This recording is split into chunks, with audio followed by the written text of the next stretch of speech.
Hi, I'm Marty Nemko.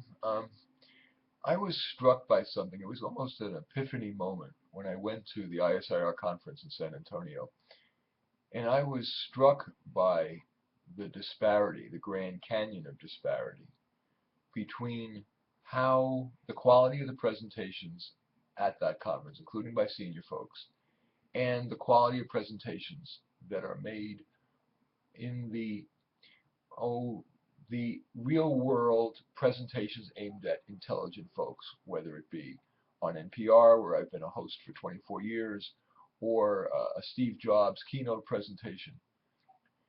Because our goal when we make a presentation, even at an academic conference, is to fully engage the listener so that they can ask really good questions, or even on a larger scale, maybe a graduate student would be inspired to take on that kind of research or related research as their career's life's work. Even though we all know that intelligence research is not the most easily fundable, they say, you know what, this is so important that listening to this presenter makes me say, you know what, darn it, I'm going to make this my research direction. I like to think that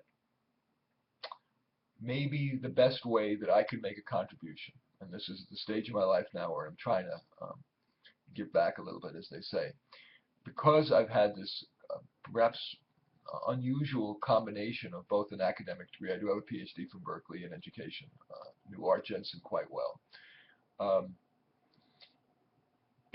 but I've spent a lot of time communicating with the intelligent general public, as I said, on the radio. But I write for, I've been a columnist at the Atlantic and the Washington Post. I know something about the intersection between uh, substantive academic presentations and effective communication. So I thought about how I might best serve that goal.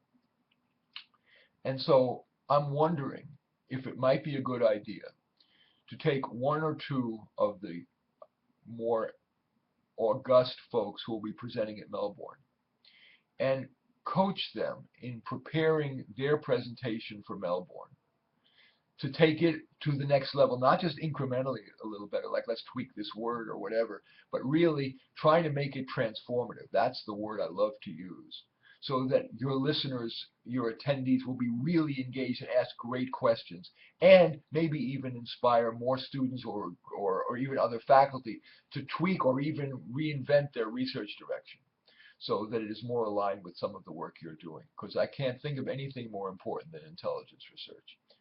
So what I'd like to do is invite two or three folks to work with me by Skype to prepare their presentation. And so that the impact is larger, there's more ripple effect.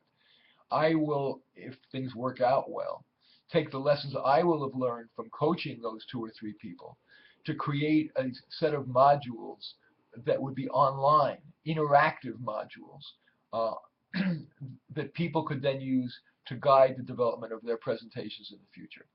Anyway, those are my thoughts. Thanks for watching.